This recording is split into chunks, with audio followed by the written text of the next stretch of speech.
The Zenith's Promise moved through the darkness like a predator hunting ghosts. Its silver hull reflected nothing because there was nothing left to reflect in this part of space. Commander Veshkara stood on the bridge, her 4 eyes scanning the displays that showed the graveyard of human civilization. 847 years had passed since the Purge War, and still the debris fields remained.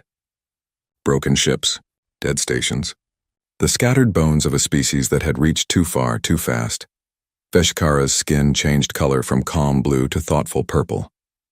She was Krinathi, part of the collective that ruled this section of the galaxy. Her people did not like to talk about the humans. It was an old shame, buried under centuries of progress and new alliances.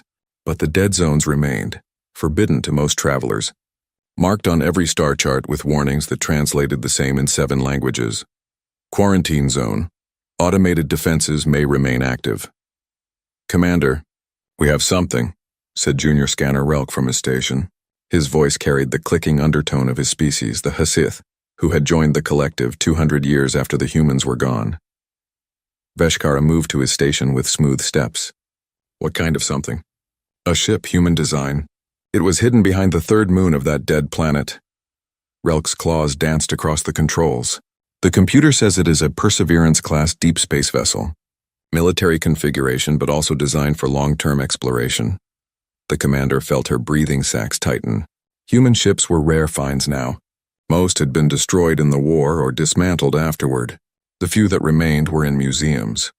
Monuments to a mistake the Krinathi collective tried not to repeat. Show me. The main screen changed, and there it was. The ship looked like a piece of ancient history floating in the black. Its hull was scarred with weapons fire, the kind that came from Krinathi pulse cannons. Burns marked where shields had failed. Holes showed where projectiles had punched through. But the ship was intact, more or less. It spun slowly in space, tumbling end over end in a lazy rotation that had probably continued for centuries. Life signs? Veshkara asked, though she knew the answer. Nothing could survive 800 years in a dead ship. Relk's scales shifted color, showing confusion. That is the strange part, Commander. I am detecting something. It is very faint. The sensors keep saying yes, then no, then yes again. Automated systems, suggested Tactical Officer Mornith from her station. The humans were clever with their machines. It could be a reactor signature or a defense system waiting for targets. Veshkara considered this. It made sense. The humans had been brilliant with technology, which was part of why they had been deemed too dangerous. In just 500 years, they had gone from primitive chemical rockets to ships that could cross star systems. Another century, and they might have developed faster-than-light travel that surpassed Krinathi science. The collective had debated for 3 years before making the decision. Containment had failed. Coexistence was deemed impossible. So the order was given: remove the threat. 7 days. That was all it took to end humanity. Veshkara had not been born yet when it happened. But she had studied the war in the military academy. She had seen the recordings, read the reports, understood the reasoning, and still, late at night in her quarters, she wondered if there had been another way. Prepare a boarding party, she said finally. Full environmental suits. Weapons on stun settings only. If there are active defense systems, I want them disabled, not destroyed. This ship is a historical artifact. Yes, Commander, Mornith replied. But her tone suggested she thought this was a waste of time. 2 hours later, Veshkara floated through the docking tube that connected her ship to the human vessel. Her suit's lights cut through the darkness, revealing walls that had once been white, but were now stained with age and violence. The boarding team moved in formation behind her. Mornith, Relk, Medical Officer Telnar, and 4 security personnel. The ship's interior was cold. Not just the cold of space, but something deeper. The cold of death and time. Their boots made no sound in the vacuum as they moved through corridors lit only by their helmet lamps. Everything was frozen, preserved by the void. Bodies floated in some sections. Crew members who had died when life support failed. They had been human, and seeing them made Veshkara's skin shift to a sorrowful gray. The biosignature is coming from the lower decks, Relk reported, checking his scanner. Section 7C.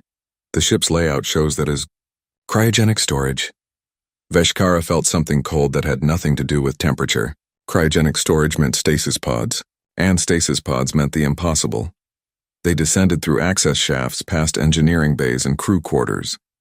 The ship had been home to 234 humans, according to the name plates they passed. Each had been a person with a life, a family, dreams. All gone now, erased in the name of galactic security. Section 7-C was deep in the ship's belly, protected by thick walls designed to survive anything. The door was sealed, but Morneth's cutting tools made short work of it. It fell inward with a crash they felt through their boots but could not hear. Inside, the cryobay was dark except for one thing. A single pod, standing alone in a room designed for 20, had a light. It was red and weak, flickering like a dying heartbeat, but it was on. Impossible, whispered Morneth. Telnar pushed forward, his medical scanner already out. The pod is functional. Barely. It is running on emergency reserves. The power should have failed centuries ago. He looked up at Veshkara, his 6 eyes wide. Commander, there is someone alive in there. The boarding party gathered around the pod, their lights illuminating the frost-covered glass. Inside, through the ice, they could see a face. Human. Female.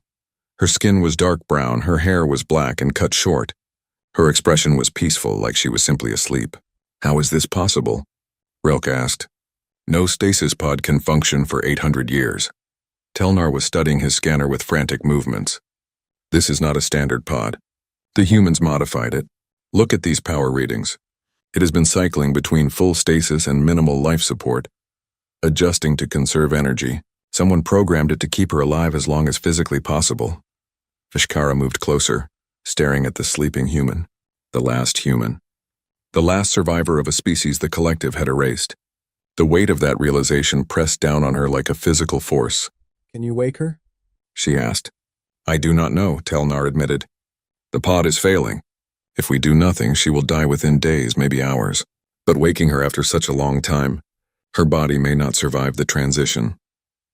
And if she does survive, Morneth added quietly, what then? She wakes to find her entire species dead, killed by us. She wakes alone in a galaxy that decided she should not exist. The commander looked at her tactical officer. Are you suggesting we should let her die?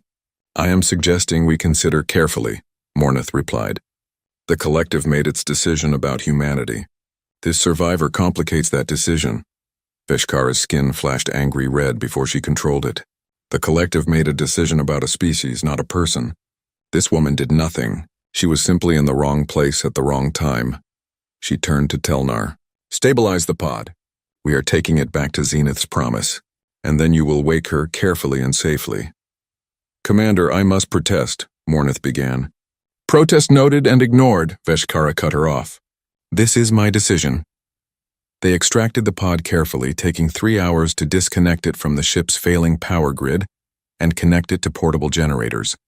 All the while, Veshkara could not stop looking at the woman's face.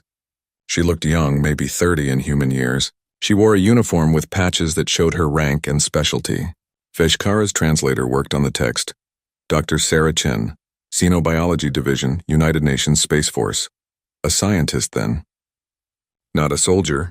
Someone who had studied other species, tried to understand them. The irony was bitter. As they transported the pod back to their ship, Veshkara noticed something else. On the wall near where the pod had stood, someone had scratched words into the metal. Human writing, crude and desperate. For Sarah, survive, tell our story. I love you. Me. Someone had loved this woman enough to program the pod to fight for her life for centuries. Someone had spent their last moments making sure she had a chance. Veshkara traced the letters with her gloved hand, feeling the grief that had carved them. Back on Zenith's promise, Telnar set up the pod in the medical bay. The rest of the crew gathered to watch, word having spread quickly. It was not every day you found the last survivor of a species. Beginning revival sequence, Telnar announced. His hands moved over the pod's controls, coaxing the ancient systems to cooperate. This will take several hours. Her body needs time to adjust. Veshkara watched as the frost began to melt from the glass. The pod's internal systems hummed to life, powered now by the ship's reactor instead of dying batteries. Slowly, color returned to the woman's face. Her chest began to rise and fall, shallowly at first, then more steadily. Vital signs improving, Telnar reported. Heart rate increasing. Brain activity returning. Commander, I believe she is going to survive the waking process. And then what? Asked Morneth, who had remained in the medical bay. What do we do with her? She is the last human. That makes her, what, a prisoner? A refugee? A historical curiosity? That makes her a person, Veshkara said firmly, and we will treat her as such. The pod's lid released with a hiss of equalizing pressure. Steam rose from the interior as the last of the cryogel drained away. The woman inside stirred, her fingers twitching. Her eyes moved beneath their lids. Telnar leaned over the pod with a medical scanner. She is waking. Everyone stay back. We do not know how she will react. The woman's eyes opened. They were brown, deep, and dark, and for a moment they stared at nothing, confused and unfocused. Then they cleared and awareness flooded back. She looked up at the ring of alien faces surrounding her pod, and Veshkara saw the exact moment when consciousness returned. The woman's eyes went wide. Her mouth opened, and she screamed. It was a sound of pure terror and loss, the cry of someone waking from one nightmare into another. She thrashed in the pod, trying to get out, get away. Medical restraints activated automatically, holding her down. The screaming continued, ragged and desperate. "Sedate her," Veshkara ordered. Telnar injected something into the pod's medical system. The woman's struggles weakened, her screams fading to whimpers. But her eyes remained open, locked on Veshkara, and in them the commander saw something that would haunt her. The look of someone who had lost everything, who knew they were alone in a hostile universe. The woman's lips moved, forming words in a language that had been dead for 8 centuries. Veshkara's translator caught them. Please tell me they're not all gone. Please tell me I'm not the last." Veshkara's skin shifted to the deepest gray, the color of mourning. She had no answer that would not break this woman's heart, so she said nothing, and watched as the sedative pulled the last human back into merciful unconsciousness. Behind her, Mornith spoke quietly. "You should have let her die in the pod, Commander. It would have been kinder." Veshkara did not respond. She could not, because part of her wondered if Mornith was right. What life could this woman have now? What future existed for the last survivor of humanity?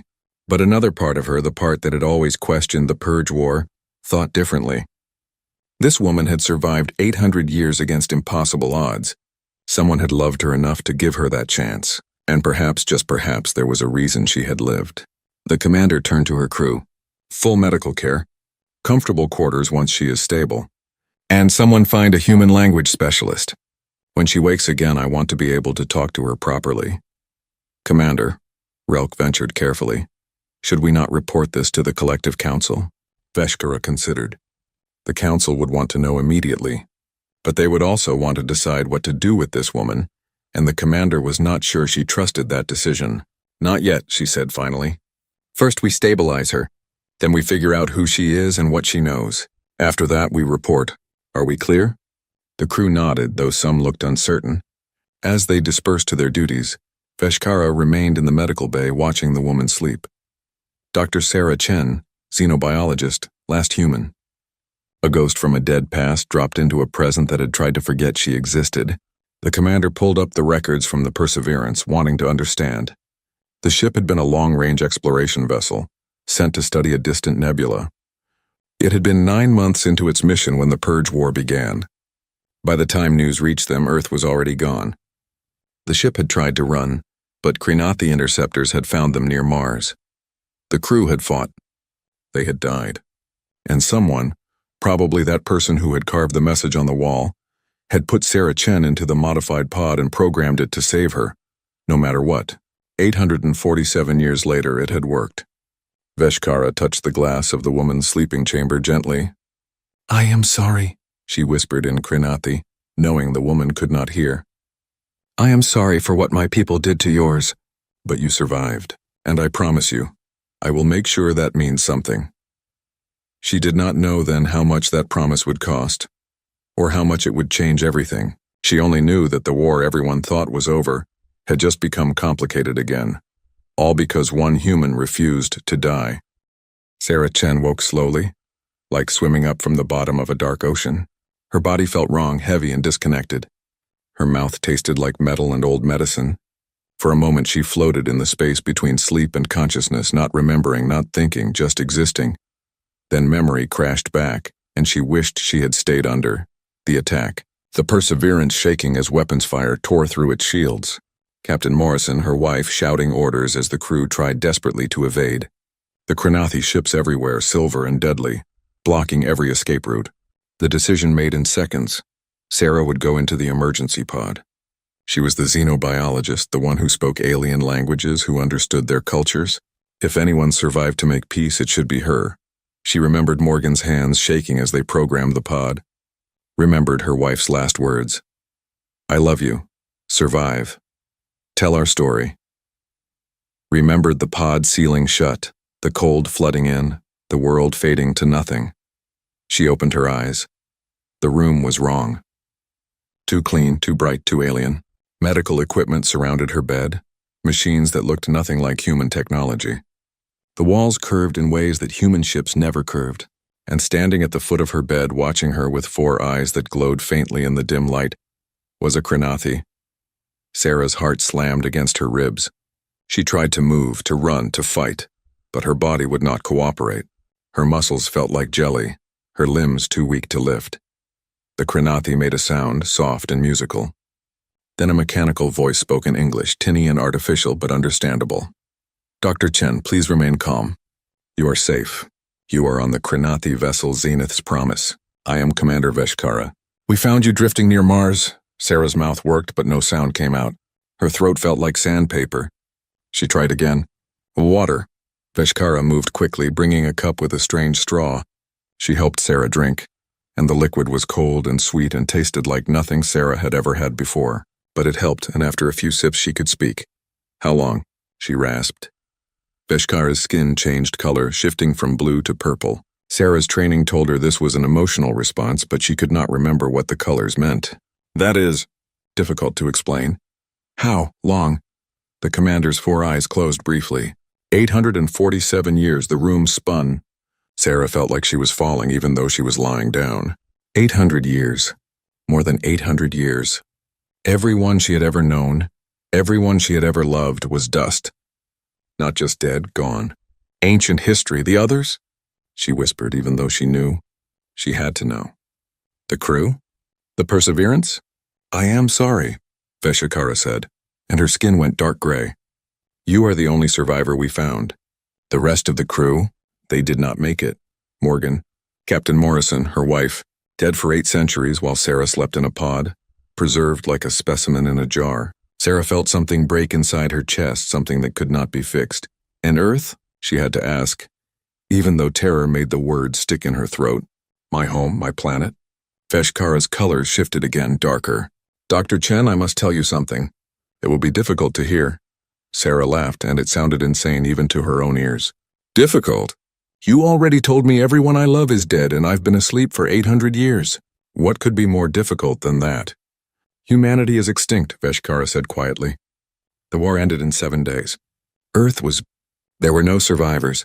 The collective determined that humans were too dangerous to coexist with galactic civilization. I am sorry. You are the last. The machines around Sarah's bed started beeping frantically. She could not breathe. Could not think. Her vision tunneled down to a single point, and that point was the Krenathi standing at her bedside. The Krenathi who had just admitted that her people had committed genocide. You killed them, Sarah heard herself say. Her voice sounded strange, distant. You killed everyone. 8 billion people. You killed my wife. You killed my species. And now you're telling me you're sorry? Dr. Chen, please, get away from me! Sarah tried to sit up, to lunge, to attack, but her body still would not work. Frustration and rage poured out as screaming. Get away! Don't touch me! You're murderers! Murderers? More aliens rushed into the room. One of them, tall and thin with 6 eyes, pushed something into the medical equipment. Sarah felt coldness spread through her veins. No, she slurred. No, don't. I have to. The darkness took her again. When she woke the next time, she was alone. The room was dimmer, quieter. Her body worked better now, though everything ached.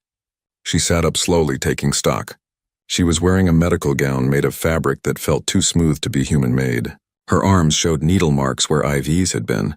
Her skin looked too thin, too pale, like she had been sick for a long time. Because she had been. Sick with 800 years of sleep, Sarah put her face in her hands and cried. She cried for Morgan, who had given everything to save her. She cried for the crew of the Perseverance, good people who had just wanted to explore the stars. She cried for Earth, for humanity, for everything that was gone and could never come back. She cried until there were no tears left, and then she just sat there empty and hollow. The door made a soft sound. Sarah looked up to see a new alien entering. This one was different from Veshikara, with 6 eyes instead of 4, and skin that looked more like scales than the smooth surface the commander had. It moved carefully, like approaching a dangerous animal. Dr. Chen, the mechanical translator voice said, "I am Medical Officer Telnar. I have been caring for you. May I examine you?" Sarah almost said no, almost told him to go away, to leave her alone to die. But spite flared in her chest, hot and bright. They had killed her species, but she was still here. She would not make it easy for them. "Fine," she said. Telnar examined her with instruments that hummed and beeped.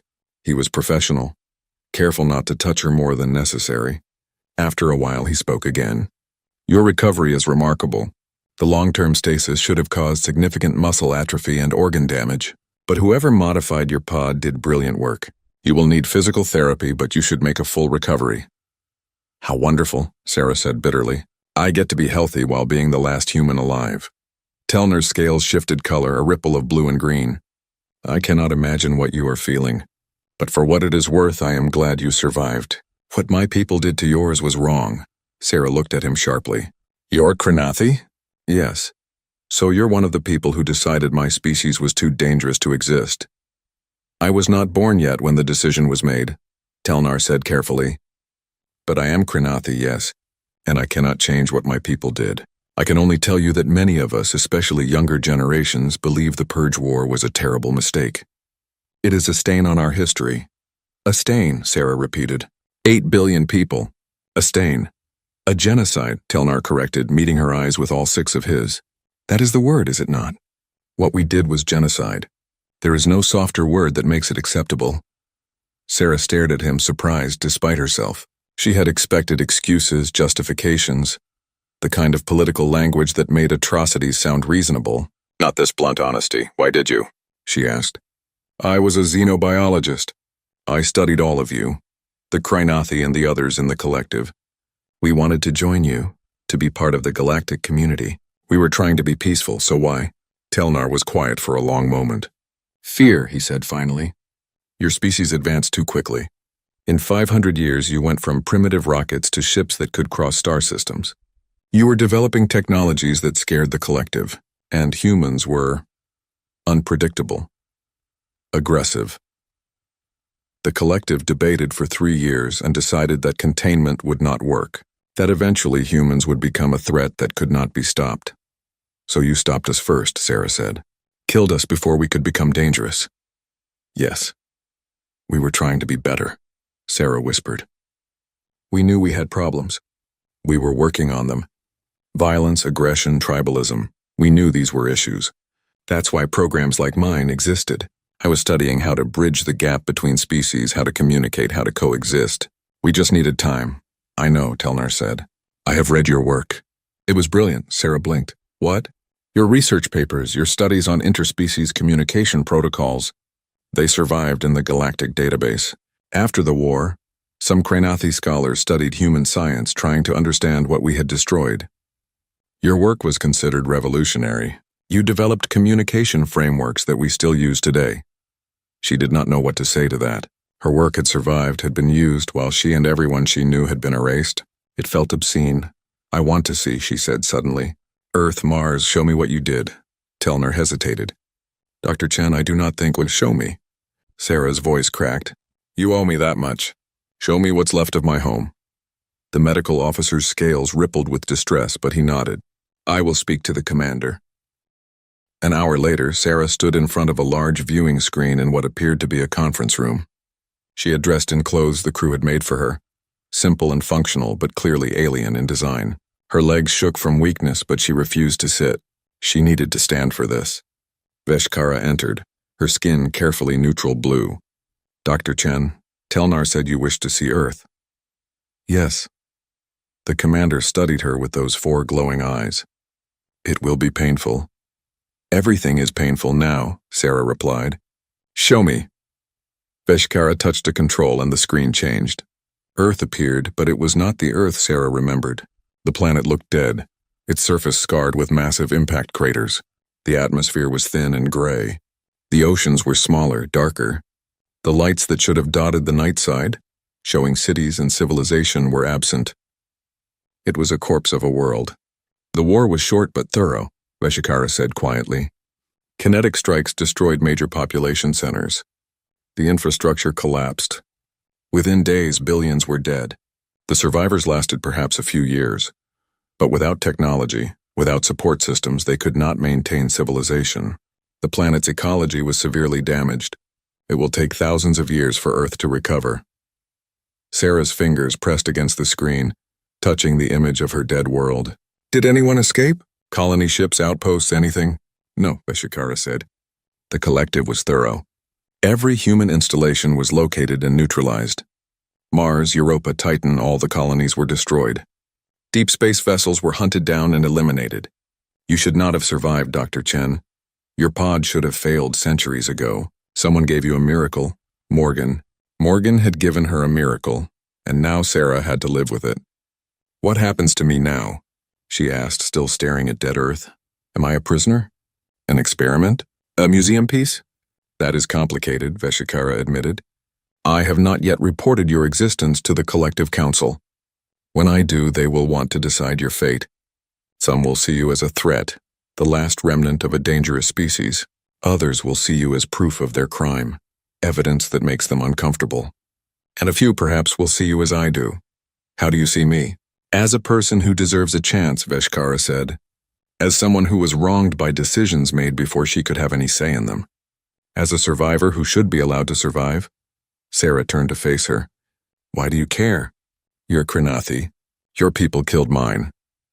Veshikara's skin shifted through several colors before settling on a deep purple. Because I have studied the war. I have read the reports, seen the recordings, understood the reasoning, and I have concluded that we were wrong. Perhaps humans were dangerous. Perhaps they would have been a threat. But we did not have to kill everyone. We could have tried harder at understanding, at coexistence. We chose the easy answer, the violent answer, and I do not want to make that choice again. Meaning what? Meaning I want to help you if you will let me, the commander said.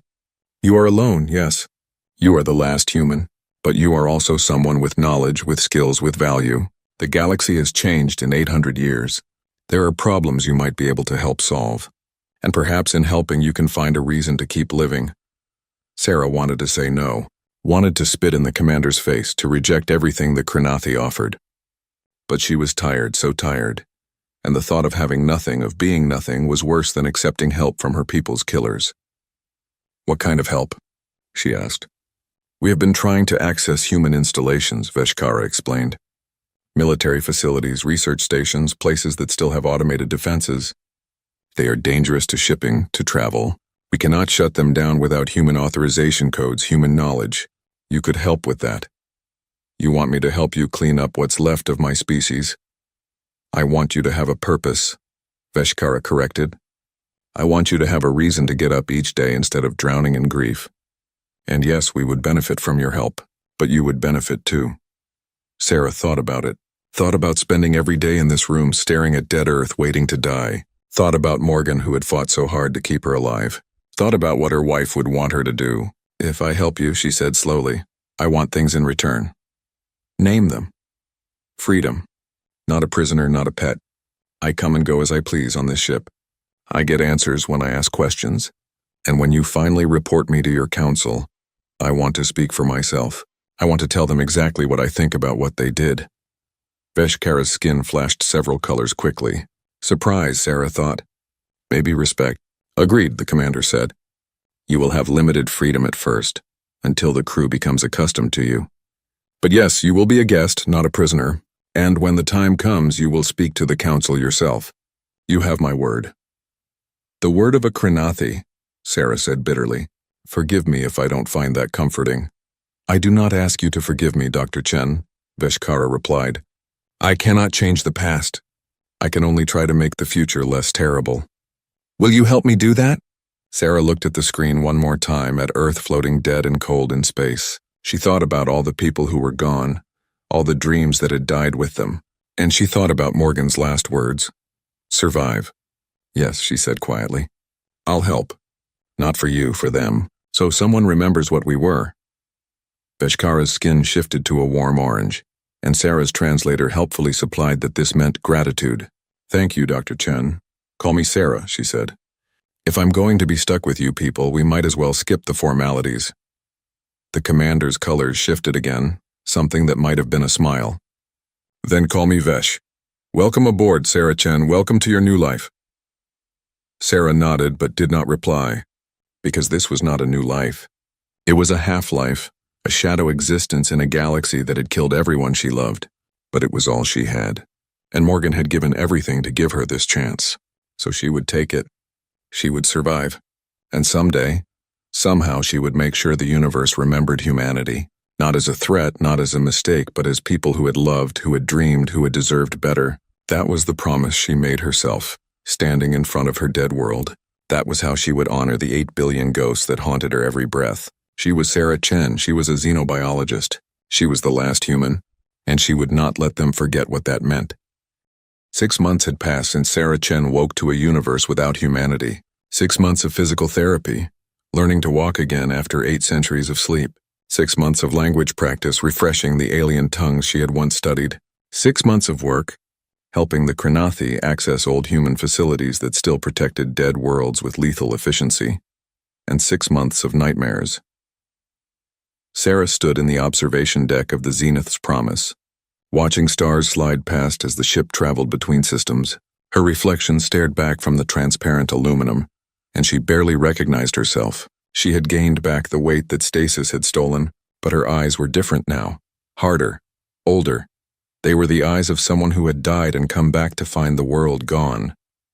You should be resting, Veshkara said, entering the deck behind her. The commander had developed a habit of checking on Sarah at odd hours, as if worried she might disappear. I don't sleep much anymore, Sarah replied. It was true. Every time she closed her eyes, she saw Earth burning, saw Morgan's face as the pod sealed, heard 8 billion voices screaming. Veshkara's skin shifted to concerned purple. Telner can provide medication. I don't want to be drugged, Sarah cut her off. I want to be awake. To remember. It's all I have left of them. The commander was silent for a moment, then came to stand beside her. Over the months, they had developed something like friendship, though Sarah was not sure that was the right word. You could not truly be friends with someone whose people had killed yours, but they had reached an understanding, a careful trust built on honesty and shared work. We are approaching the next facility, Veshkara said, the Jupiter station. According to our records, it was a military research installation. The automated defenses are still active and have destroyed 2 collective ships that came too close. Sarah nodded. She had been studying the facility's records for weeks. It's a weapons development center. They were working on theoretical faster-than-light systems when the war started.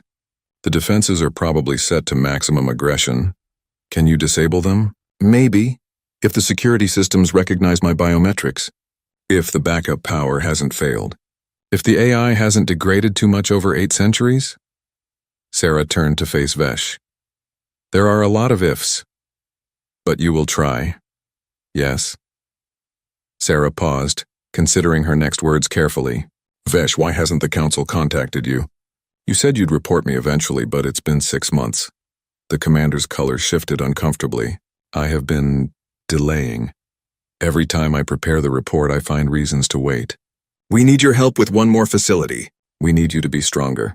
We need more time to present you properly. You're afraid of what they'll do to me. Yes, Veshkara admitted. The council is divided. Some members would see you protected, studied, honored as a survivor. Others would see you as a threat, a liability, something to be eliminated quietly. I am not certain which faction would win. Sarah felt cold despite the comfortable temperature. So I'm a political problem. You are a living reminder of genocide, Vesh corrected. That makes some people uncomfortable. Good, Sarah said harshly. They should be uncomfortable. They should wake up every day and remember what they did. Many do, Vesh said quietly. The Purge War is not celebrated, Sarah. It is taught as a dark chapter, a mistake. But teaching history and facing a survivor are different things. You make it real in a way old records do not. Sarah turned back to the window. Tell me something, Vesh. If the council orders my death, will you obey? The question hung in the air like a blade. Veshkara's skin flickered through several colors rapidly, showing emotional turmoil. "I do not know," she said finally. "I am a soldier. I follow orders. But I have also grown to respect you. I would not want to harm you. But you would if ordered to." I said I do not know. Vesh's voice was strained. "Please do not ask me to choose between my duty and my conscience before I must make that choice." Sarah almost felt sorry for her. Almost. But then she remembered Earth. Remembered 8 billion dead, and the sympathy dried up. "Fine. Let's go shut down Jupiter Station." The approach took 3 hours. The facility orbited Jupiter's moon Io, hidden in the sulfur plumes that constantly erupted from the volcanic surface. It was a massive structure, built for defense and secrecy. As they drew closer, Sarah could see the weapon emplacements tracking their approach. Ready to fire. "Broadcasting human identification codes now," she said, transmitting the security protocols she had memorized in another life. "Vessel Perseverance xenobiology mission requesting emergency access due to hostile pursuit." For a long moment, nothing happened. Then a beam of light lanced out from the station, scanning the zenith's promise from bow to stern. "They're checking for human life signs," Sarah explained. "Looking for me specifically." "And if they find only you among aliens?" Vesh asked nervously. "Then they might think I'm a hostage and blow us up anyway." This is why I said there were a lot of ifs. The scanning beam vanished. Sarah held her breath. Then a mechanical voice filled the bridge, speaking English with a slight accent that brought tears to her eyes. It was a human voice recorded centuries ago but still alive in machine form.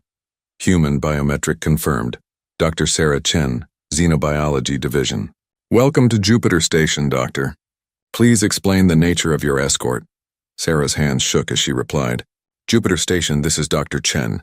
I'm transmitting my authorization codes now. I need to speak with the station AI directly. Command override Chen 77 Alpha Zulu." Another pause. Then override accepted. Transferring to Central Intelligence. The voice changed, became smoother, more aware. "Dr. Chen, I am Archon, the station's central AI. I must inform you that you are 847 years overdue for your scheduled check-in." Sarah laughed, and it was half-sob. "Yeah, I know. I was delayed. I am detecting numerous non-human life forms on your vessel. Please explain." "Archon, I need you to listen carefully. I'm about to tell you something difficult. The war is over. Humanity lost. Earth is gone. Everyone is dead." "I'm the last." Silence on the channel. Sarah could almost feel the AI processing, calculating, trying to understand the impossible. "That is, suboptimal," Archon said finally, and Sarah barked another painful laugh at the understatement. "Yeah, suboptimal. That's one word for it." She took a breath. "Archon, I need to ask you something. Are there others? Other stations, other protocols? Did humanity leave anything behind besides graves?" "Accessing classified files," Archon replied. "Authorization required for Resurgence protocol information." Sarah's heart skipped. "Resurgence protocol? What is that?"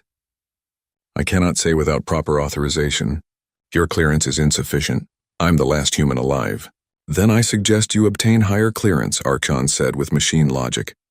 "However, I can confirm that Jupiter Station is one of 17 facilities scattered across the galaxy. We were designed to survive if humanity did not." 17 stations. Sarah's mind raced.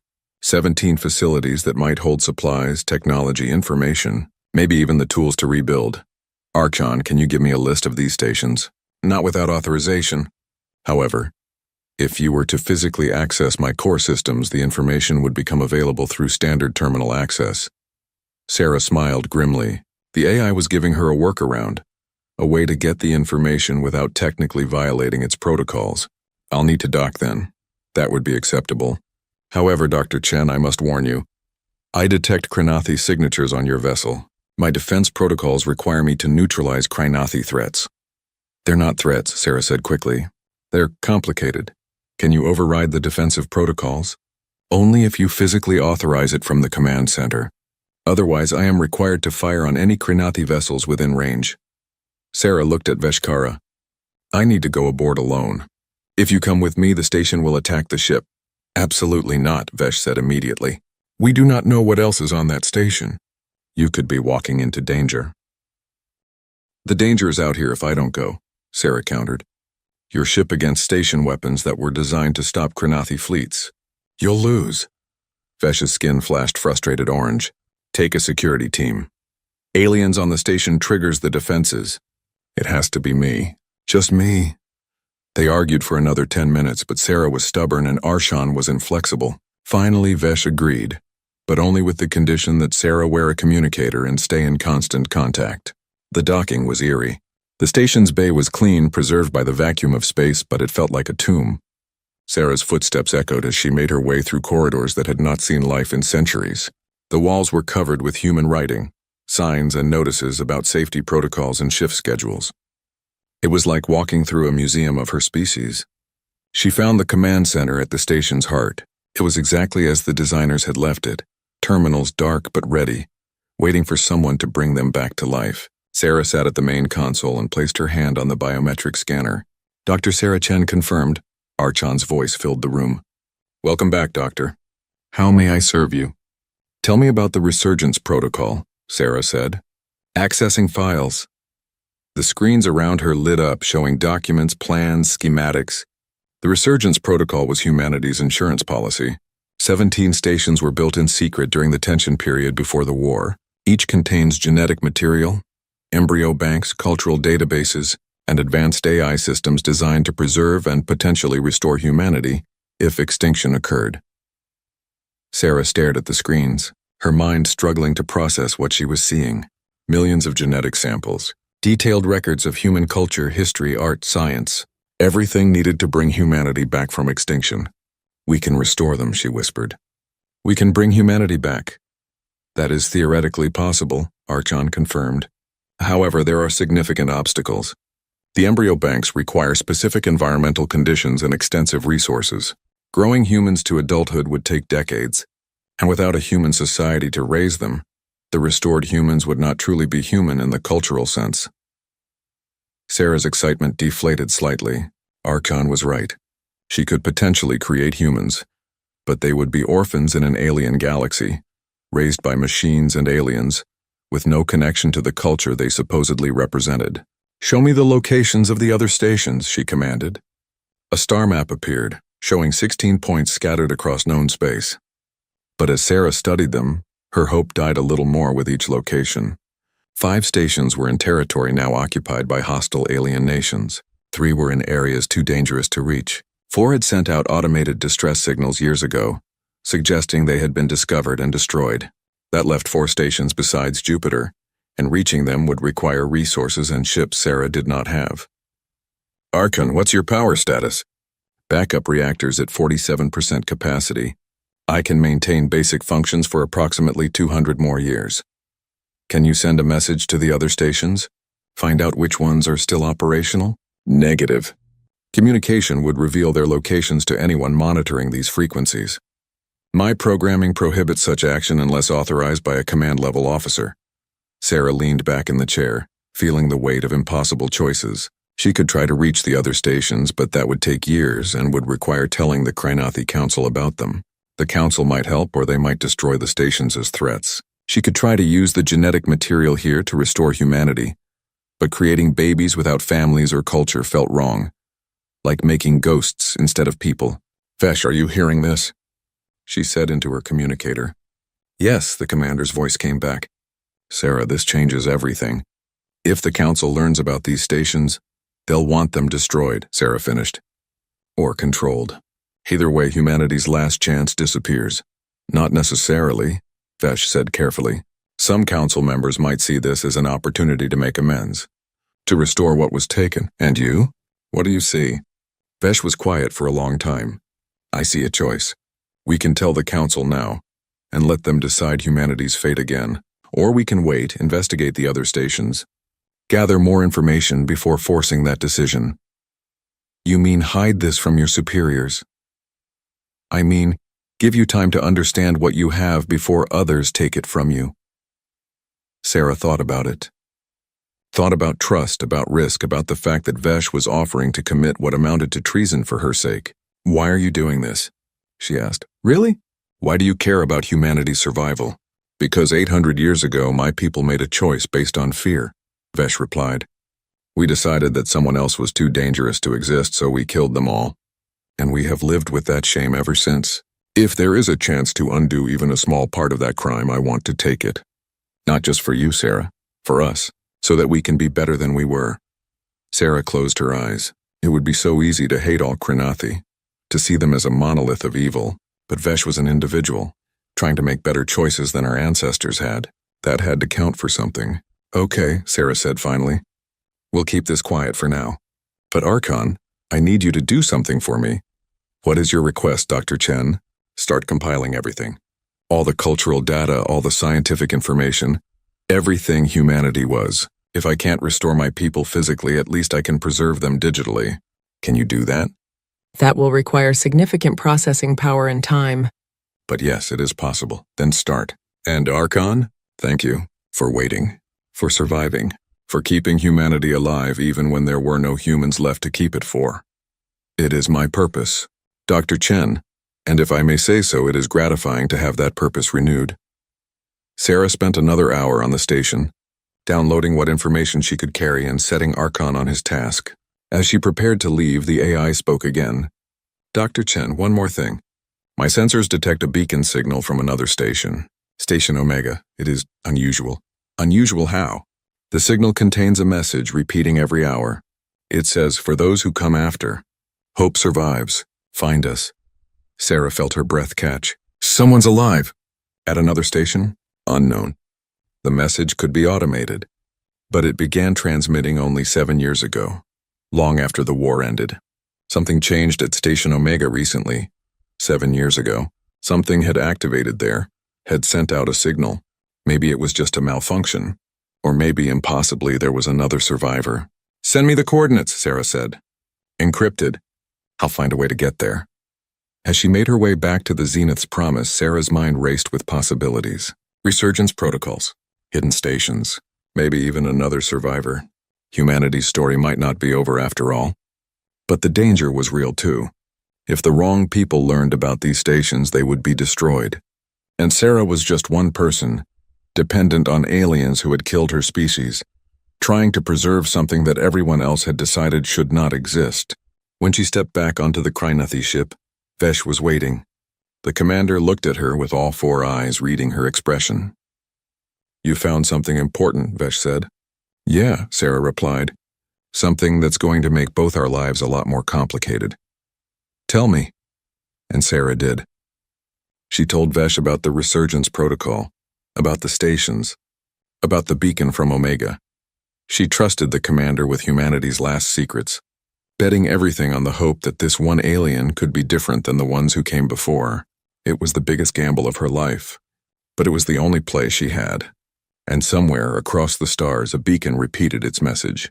For those who come after, hope survives. Find us. Sarah intended to do exactly that.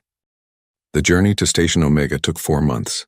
4 months of planning, of careful navigation through territories that did not welcome Krenathi vessels. 4 months of Sarah learning everything she could from the data Archon had provided, and 4 months of Veshkara delaying, lying and misdirecting her superiors about what they were really doing.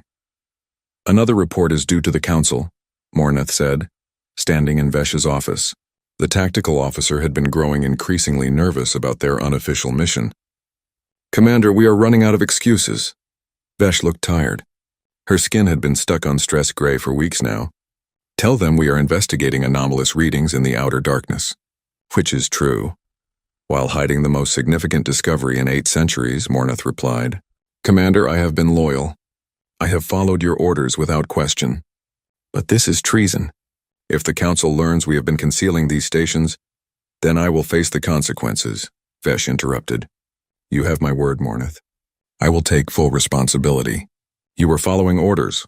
That excuse did not work for war criminals 800 years ago, Mornath said quietly. It will not work now. Sarah stood in the doorway, listening. She had not meant to eavesdrop, but their voices carried. She stepped into view. She's right, Vesh, this isn't fair to your crew. Both aliens looked at her. Sarah had changed over the months. She was stronger now, physically and mentally. She wore a modified version of the ship's uniform, dark blue with a patch she had designed herself. Earth and the moon, stitched in silver thread. It was the only piece of humanity on the ship besides her. I am aware of the risks, Vesh said. But they're not your risks to take for everyone, Sarah replied. She looked at Mornith. You have doubts. That's smart. I would too. But you need to understand what we're protecting. If the Council gets control of those stations before I understand what they contain, humanity's last hope disappears. I'm not asking you to betray your people. I'm asking you to give me time to protect mine. Mornith's skin flickered with conflicted colors. There are no more of your people. That is the point. There could be, Sarah said. That's what the resurgence protocol means. There could be humans again, children, families, a culture rebuilt, but only if the stations survive long enough to make that possible. And if the Council decides your species should stay extinct, if they order these stations destroyed. Sarah's jaw tightened. Then I'll destroy them myself before I let anyone else decide humanity's worth. The statement hung in the air like a threat. Mornith studied Sarah with calculating eyes. You have changed, Dr. Chen. When you first woke, you were broken, grieving. Now you are dangerous. Loss does that to people, Sarah replied. You grieve and then you get angry, and then you decide to do something about it. Commander, Mornith said, turning to Vesh. I will follow your orders. But when this comes before the Council, as it inevitably will, I will testify honestly about everything we have done. I would expect nothing less, Vesh said. Thank you, Mornith. The tactical officer left and Sarah moved to sit across from Vesh. You're risking everything for me. Why? I have asked myself that question many times, Vesh admitted. At first I thought it was guilt. My people destroyed yours, so I owed you something. But it is more than that now. You are not just a human to me anymore, Sarah. You are a friend, and I will not let the Council make the same mistake twice. Sarah felt something warm in her chest, something she had not felt in a long time. Connection. Trust. Maybe even friendship. Despite everything. Thank you, she said quietly. Do not thank me yet, Vesh said with a color shift that might have been a smile. We still have to reach Station Omega, and we still do not know what we will find there. They found out 3 days later. Station Omega was hidden in a nebula, surrounded by clouds of gas and dust that made sensors nearly useless. It was larger than Jupiter Station, a massive structure that looked more like a small city than a research facility. But it was also damaged. Sections of the hull showed blast marks, signs of old battles. Archon, are you detecting the beacon? Sarah asked, speaking to the AI through the communication link they had established. Affirmative. The signal is coming from the station's central hub. Dr. Chen, I must warn you. I'm also detecting power signatures that suggest active systems. This station is not dormant. Sarah's heart raced. Active? You mean something's alive in there? I mean something is operating. Whether it is biological or artificial, I cannot determine from this distance. Sarah looked at Vesh. We need to go aboard. Agreed. But this time you do not go alone. The commander's tone left no room for argument. If there is danger, I want my people with you. They assembled a team. Sarah, Vesh, Telnar, and 4 security personnel. They approached the station carefully, docking at an intact airlock. The door opened easily as if it had been expecting them. Inside, the station was different from Jupiter. Where Archon's facility had been dark and waiting, Omega was alive. Lights glowed in the corridors. Air circulated. The temperature was comfortable for humans, which Sarah noticed immediately. Someone has been maintaining this place, she said, her voice echoing strangely in the empty halls. They moved deeper into the station, following the beacon signal. The walls were covered with something Sarah had not seen at Jupiter. Art. Paintings, murals, sculptures. Human art created with human hands. Some pieces were old, clearly made before the war, but others looked newer, fresher, as if they had been created recently. This is impossible, Telnar said, examining one of the paintings. This canvas is perhaps 50 years old at most, but there have been no humans for 8 centuries. Sarah reached out to touch the painting. It showed Earth, blue and green and beautiful the way she remembered it. Tears blurred her vision. Someone has been keeping humanity alive here, keeping our culture alive. They reached the central hub and Sarah stopped dead. The room was enormous, filled with equipment and computers. But what caught her attention was the garden. An actual garden growing under artificial lights, filled with plants Sarah recognized. Tomatoes, wheat, flowers from Earth, species that should have been extinct. And in the center of the garden, sitting on a bench carved from stone, was a woman, not a human woman, An android, clearly mechanical but designed to look human. She had dark skin, kind eyes, and she wore simple clothes. When she saw Sarah, she stood up and her face broke into a smile that was heartbreakingly human. "Hello," the android said in English, perfect and unaccented. "I am Mother. I have been waiting for you, Sarah Chen." Sarah could not speak, could not move. She just stared at this impossible thing, this machine that looked and sounded human. "Do not be afraid," Mother said gently. "I was created by the station's original crew before they died. They knew extinction was coming, so they built me to preserve what they loved. I have been keeping humanity alive in the only way I can. Through memory, through art, through care for things that humans cared about." "You've been alone here for 800 years, Sarah whispered. "Not alone. I have had purpose, and now I have you." Mother moved closer, studying Sarah with those two human eyes. "You are the first human I have met in 734 years. The others, they grew old and died. I cared for them until the end. And when the last one passed, I continued the work, because that is what they asked of me." Sarah felt her legs give out. She sat down hard on the floor, overwhelmed. "There were survivors here? Humans who lived after the war?" 23 of them, Mother said, sitting beside her. "They escaped the initial attack and made it to this station. They lived here, tried to rebuild what they could. They had children, a few, but the population was too small, the genetic diversity too limited. Eventually, disease and age took them all. The last human on Station Omega died 283 years ago. Her name was Maya Okonkwo, and she was 97 years old. She made me promise to keep going, to preserve humanity until someone came back, so I did." Veshkara knelt beside Sarah, her skin a sympathetic purple. "This Mother, she is not human but has more humanity than many living beings I have met." Mother looked at Vesh with interest. "You are Krinathi. Your people destroyed humanity." "Yes," Vesh said simply. "We did, I am sorry." "Sorry is a word," Mother replied. "Maya used to say that actions matter more than words. You brought Sarah here. You protected her. That is action. So perhaps your sorry means something." Sarah found her voice. "Mother, you sent out the beacon 7 years ago." "Why then? Why not earlier?" "Because 7 years ago I completed my primary work. I have preserved everything. Every piece of human culture I could recover. Every story, every song, every recipe and poem and scientific discovery. I have genetic samples from all 23 survivors carefully maintained. I have detailed records of human psychology, sociology, philosophy, everything needed to rebuild not just human bodies but human souls." Mother gestured to the computers around them. "And I have something else. Something the original crew created in their final years." "What?" Sarah asked. "Come, I will show you." Mother led them to another room, this one filled with machines Sarah recognized. Artificial wombs, genetic sequencers, advanced medical equipment.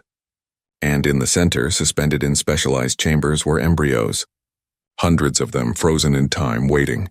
The survivors used the genetic material from all 17 stations to create these, Mother explained.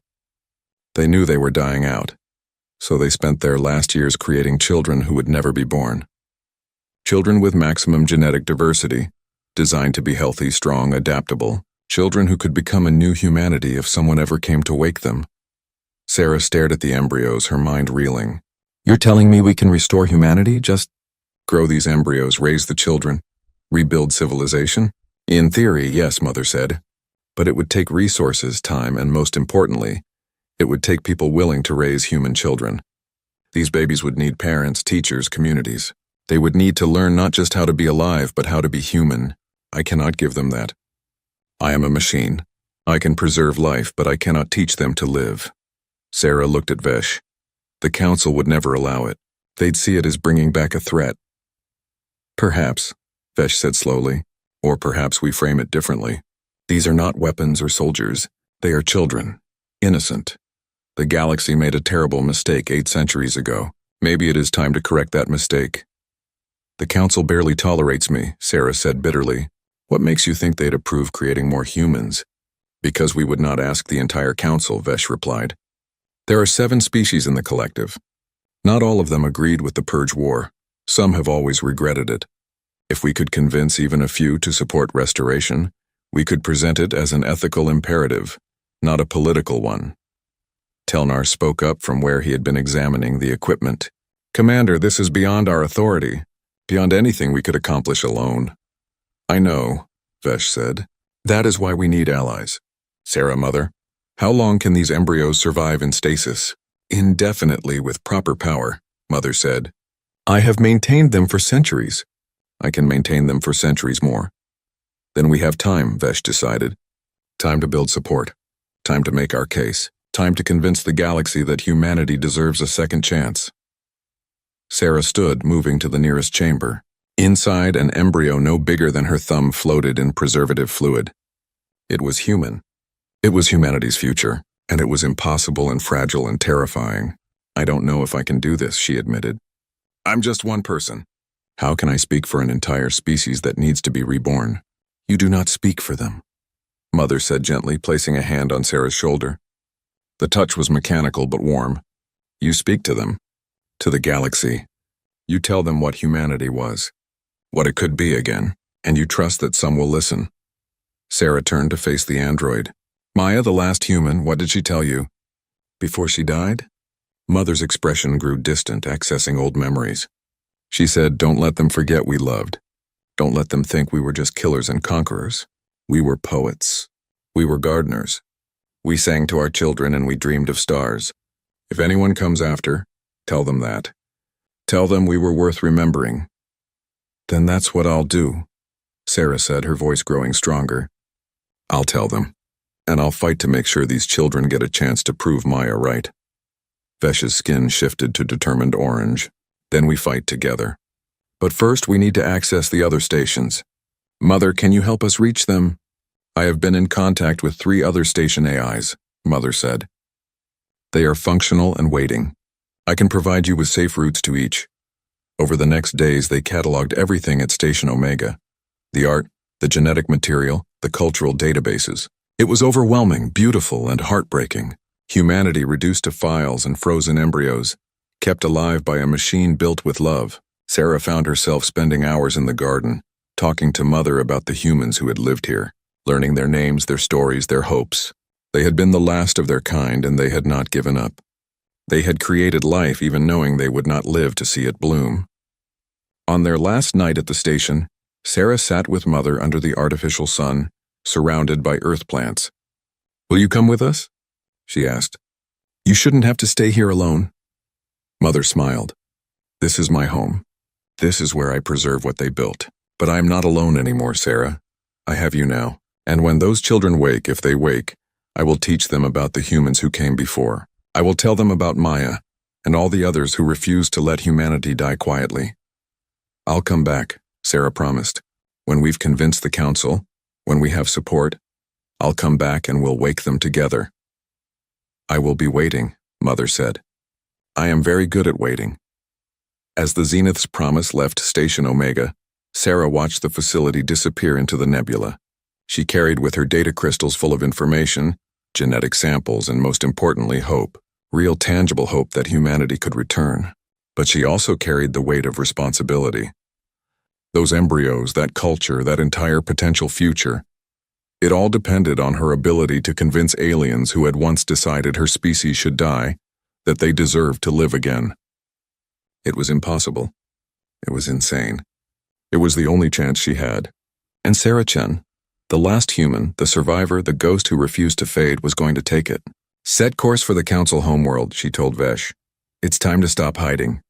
Time to make them face what they did. And time to show them what they almost killed forever." Vesh's skin shifted through several colors before settling on brave red. "The council will not be pleased." Sarah smiled, and it was fierce. "Good." Maya said actions matter more than words. Let's show them some action. The ship turned, heading toward the heart of Krynathi space. Toward judgment. Toward danger. Toward the chance to save a species that existed only in memory and possibility. Behind them, in a hidden station in a forgotten nebula, Mother tended her garden and waited. She had waited 800 years. She could wait a little longer. For humanity, for hope. For children who might someday play under a real sun, breathing real air, carrying forward the dreams of people who had refused to let death be the end. The story wasn't over. It was just beginning. "Not alone. I have had purpose. And now I have you. Mother moved closer, studying Sarah with those two human eyes. You are the first human I have met in 734 years. The others? They grew old and died. I cared for them until the end.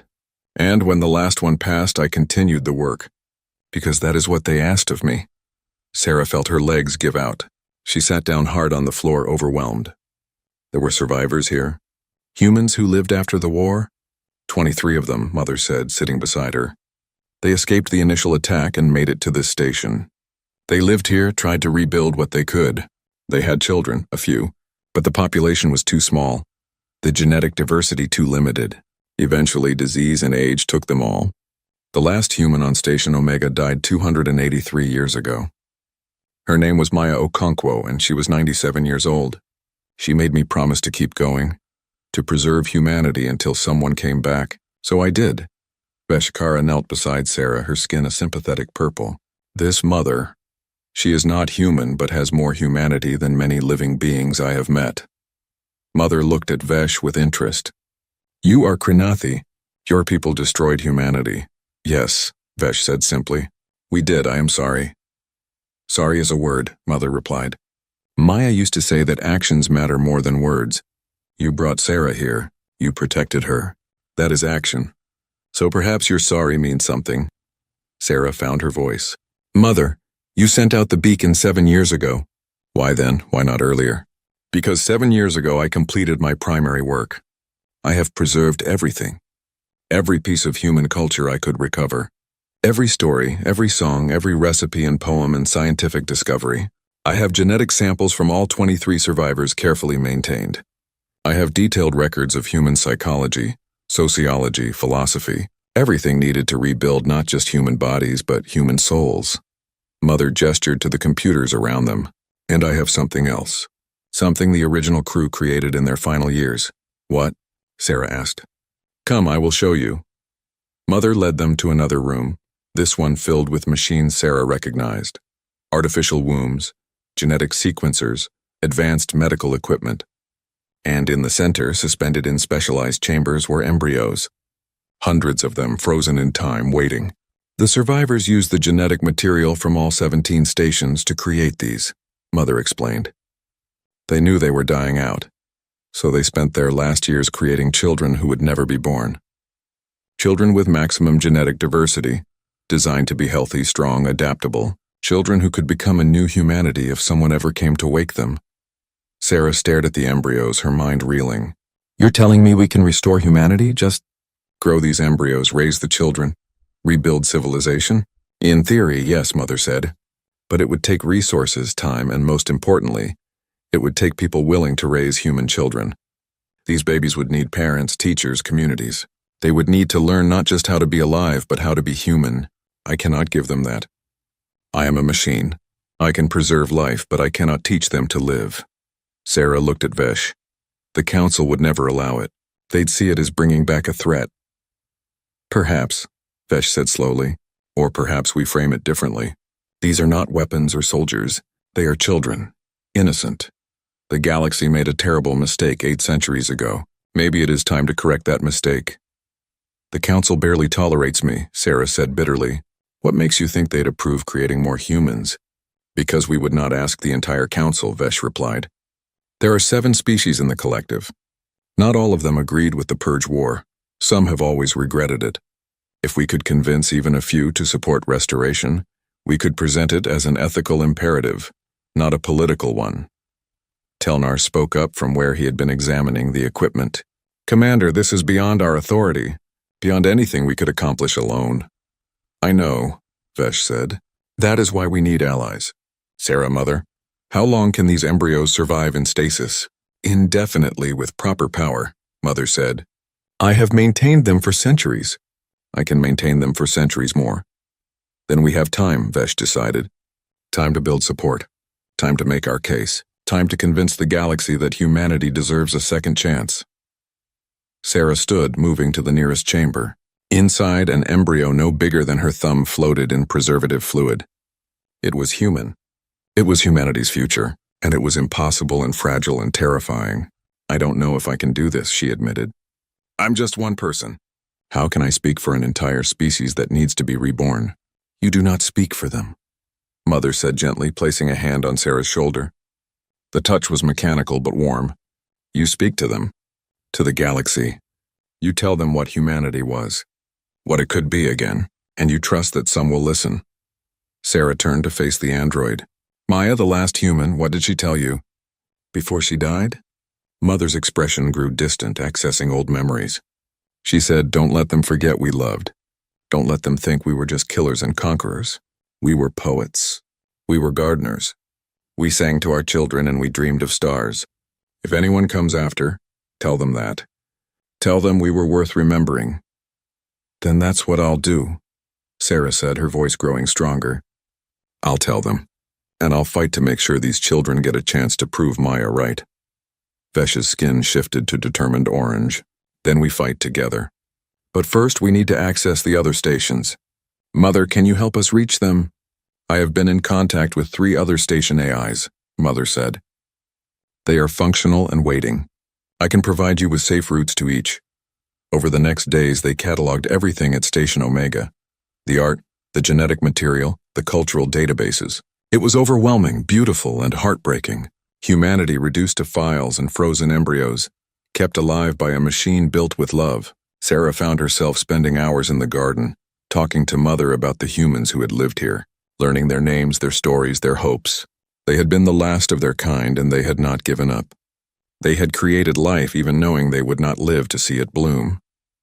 On their last night at the station, Sarah sat with Mother under the artificial sun, surrounded by earth plants. Will you come with us? She asked. You shouldn't have to stay here alone. Mother smiled. This is my home. This is where I preserve what they built.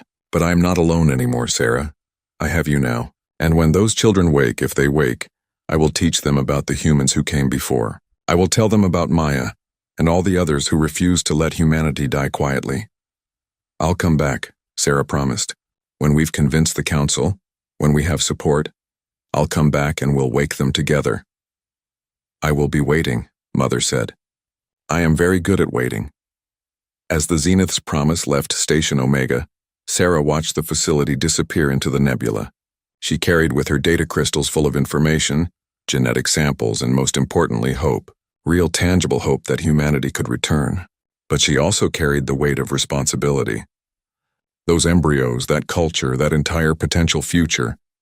It all depended on her ability to convince aliens who had once decided her species should die that they deserved to live again. It was impossible. It was insane. It was the only chance she had. And Sarah Chen, the last human, the survivor, the ghost who refused to fade, was going to take it. Set course for the council homeworld, she told Vesh. It's time to stop hiding. Time to make them face what they did. And time to show them what they almost killed forever. Vesh's skin shifted through several colors before settling on brave red. The council will not be pleased. Sarah smiled, and it was fierce. Good. Maya said actions matter more than words. Let's show them some action. The ship turned, heading toward the heart of Krynathi space. Toward judgment. Toward danger. Toward the chance to save a species that existed only in memory and possibility. Behind them, in a hidden station in a forgotten nebula, Mother tended her garden and waited. She had waited 800 years. She could wait a little longer. For humanity, for hope. For children who might someday play under a real sun, breathing real air, carrying forward the dreams of people who had refused to let death be the end. The story wasn't over. It was just beginning. She looked around the chamber, meeting as many eyes as she could. You're afraid of what humanity might become. I understand that, but I'm asking you to look at what you've become. You committed genocide. You erased an entire species because you were afraid, and for 8 centuries you've lived with that shame. I've seen it in your history books, in your memorials, in the way Commander Veshkara's skin turns gray when we talk about the war. You know it was wrong. Thane leaned forward. And what would you have us do, Dr. Chen? Release you to raise an army of humans? Give you ships and resources to rebuild your species? No, Sarah said. I would have you let me raise a family. She pulled up another image, a simulation Mother had created. It showed children, human children, playing in a park, learning in schools, growing up surrounded by aliens of different species. I am not asking you to restore humanity to what it was. I'm asking you to let humanity become something new. Something better. Let these children grow up in a galaxy that's already diverse, already multicultural. They would be the first truly galactic humans, raised to understand and respect other species from birth. And if they become aggressive? Maresh demanded. If they show the same violent tendencies? Then you stop them, Sarah said bluntly. I'm not asking for special treatment. I'm asking for a chance. These children would grow up under observation, under collective oversight. If they show signs of being dangerous, you intervene. But don't kill them before they're even born just because you're afraid of what their ancestors were. Veshkara stepped forward. Council members, I have spent over a year with Dr. Chen. I have seen her grief, her anger, her pain. And I have seen her choose mercy over revenge, understanding over hate. She has every reason to want our destruction, but instead she asks only for life. If we cannot grant that, then we are no better than the people who made the decision to purge humanity. Telnar spoke next. I have examined the embryos at Station Omega. They are genetically diverse, healthy, designed for long life and adaptability. The humans who created them spent their last years ensuring these children would be as perfect as possible. That is not the action of a violent species. That is the action of parents who love children they will never meet. The debate lasted for hours. Sarah stood through all of it, answering questions, defending her species, pleading for a chance. Some counselors were sympathetic. Others were hostile. Most were uncertain, torn between guilt for past actions and fear of future consequences. Finally, as the chamber's artificial sun began to dim, simulating nightfall, Thane called for silence. We will vote, not on whether to restore humanity, but on whether to allow Dr. Chen to attempt to raise a limited population under collective supervision. Those in favor? The voting display lit up. Sarah held her breath, watching as lights appeared. Green for yes. Red for no. They appeared slowly, painfully, each one a judgment on her species' worth. The Krenathi vote split, some green, some red. The Hussith voted mostly red, with a few abstentions. The Meridians glowed green, their crystalline forms shimmering with what might have been approval. The Vorn split evenly. It came down to the Relthians, a species Sarah had barely interacted with. They were bird-like with feathered crests and sharp eyes. Their representative, Counselor Keth, had said nothing during the entire debate. Now she spoke. My people were nearly destroyed once, Keth said in a high, musical voice. A plague centuries ago that killed 90% of our population. We survived only because another species helped us, gave us medical technology and resources when they could have let us die and taken our world. We have never forgotten that mercy. We will not deny it to another species now. The Relthian votes glowed green. The final tally appeared. It was close, so close Sarah could barely breathe. But there was more green than red. The motion passes, Thane announced. Dr. Sarah Chen will be granted custody of 20 embryos to be raised under collective supervision. The remaining genetic material will remain in stasis under council seal until these first children reach adulthood and can be properly evaluated. 20. Not hundreds, but 20. It was not everything Sarah had hoped for, but it was something. It was a chance. There are conditions, Thane continued. The children will be raised on a neutral world under observation. They will be educated in collective values as well as human culture. They will have the same rights as any species' children, but they will also have restrictions until they prove themselves trustworthy. And you, Dr. Chen, will be responsible for their development. If they become violent, if they show signs of being a threat, this experiment ends. I understand, Sarah said. Her legs were shaking, her heart pounding. 20 children. 20 chances to prove humanity deserved to exist. And Commander Veshkara, Thane said, turning to the Krenathi officer, your actions were insubordinate and dangerous. However, they were also motivated by conscience and a desire to correct past wrongs. You are hereby relieved of command of the Zenith's promise. Your new assignment is to assist Dr. Chen in raising these children and ensuring they do not become a threat. Vesh's skin flashed surprise, then settled into accepting blue. Yes, Council Leader. This session is adjourned. As the delegates filed out, some giving Sarah looks of sympathy, others of distrust, Sarah felt like she might collapse. Vesh caught her arm, steadying her. We did it, the Krenathi said quietly. Not everything, but something. 20, Sarah whispered. I can work with 20. Telnar joined them, his scales rippling with pleased colors. It is more than I hoped for. When we came here, I thought they might simply execute us all for treason. Sarah laughed weakly. The day's not over yet, but it was.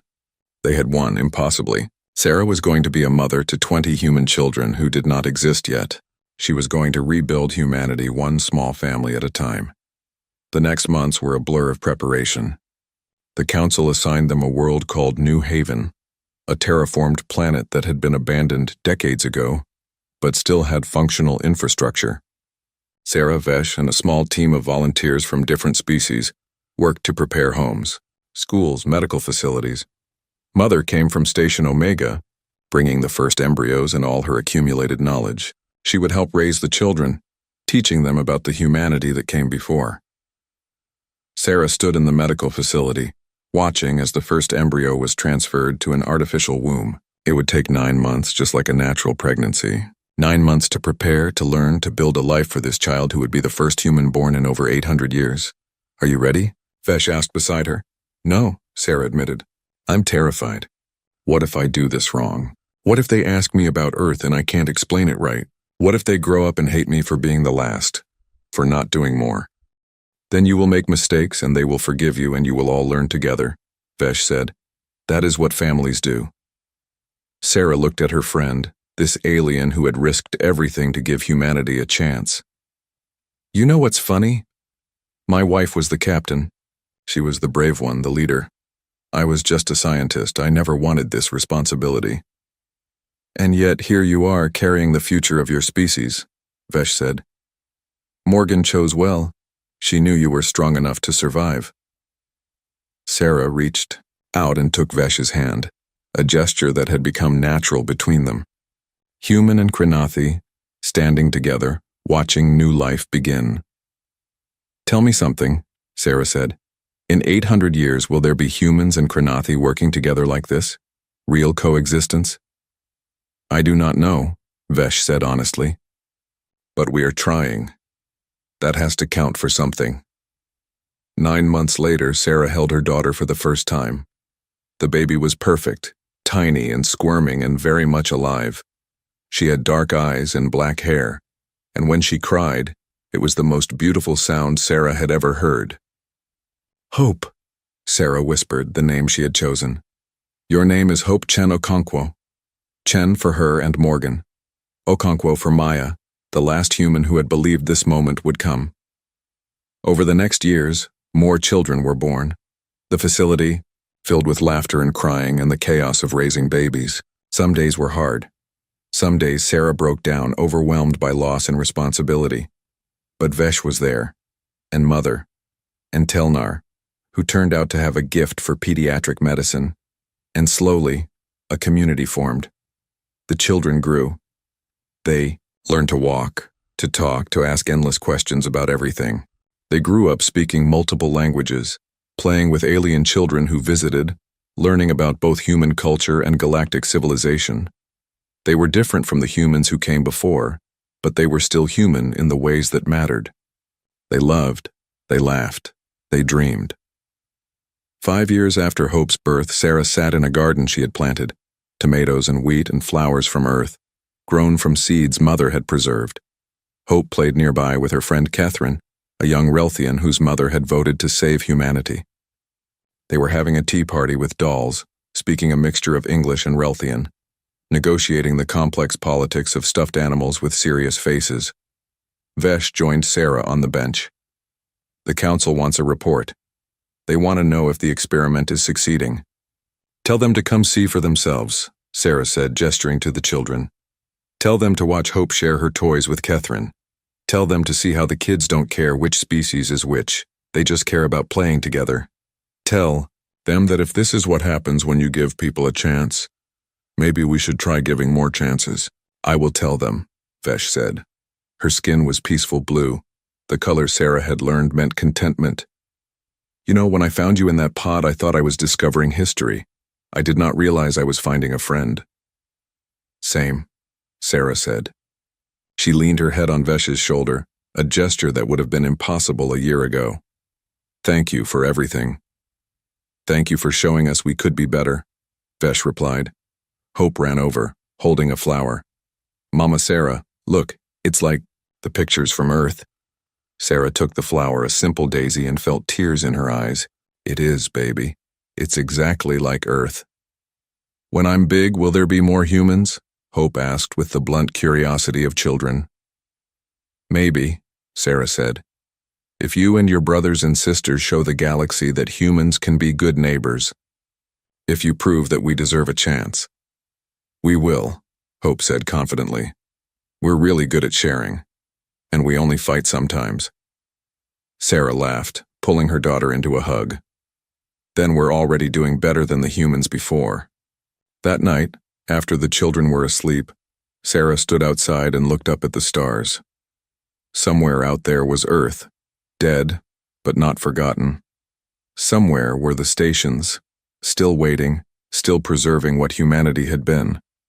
And here, on New Haven, 20 children slept, dreaming human dreams in an alien sky. It was not the restoration she had imagined when she first woke. It was not Earth reborn, not civilization rebuilt to its former glory. But it was real. It was alive. It was hope. Sarah thought about Morgan, about how her wife had spent her last moments giving Sarah a chance to survive, about how that act of love had rippled across 8 centuries and resulted in this, a second chance for humanity, built not on revenge or violence, but on the simple, stubborn belief that life was worth fighting for. I survived, Sarah whispered to the stars, to Morgan, to all the ghosts. And I made sure it meant something, not what we were, but what we could become. I hope that's enough. The stars didn't answer, but behind her, in a house filled with sleeping children, humanity breathed and dreamed of tomorrow. That was answer enough. Years later, when Hope and her siblings were grown, when they had children of their own, when the council agreed to wake more embryos, Sarah would tell them about the day she woke to find herself alone, about the journey that brought them to this moment, about Morgan and Maya and Mother and Vesh and all the people who believed humanity deserved a second chance. And her children would listen, and they would understand. They were not the humans of old Earth, and they never would be. They were something new, something different. They were the humans who grew up among the stars, who learned to be galactic citizens from birth, who carried forward the best of what came before while leaving behind the worst. They were humanity's second chance. And they would make it count. Sarah Chen lived to be 93 years old. She was surrounded by children, grandchildren, and great-grandchildren when she died. Over 200 humans, born from the 20 she had raised. She died in the same garden where she had watched Hope play, holding Vesh's hand, knowing that humanity would continue after her. Her last words were, "Tell them we made it. Tell them we survived." And they did. Humanity survived. Not the way it had been, but better, wiser, kinder. Born from the ashes of genocide, raised with love by the last survivor and the alien who refused to let history repeat. In the end, Sarah's survival meant everything. It meant hope. It meant second chances. It meant that even in the darkest moments, even when everything is lost, life finds a way forward.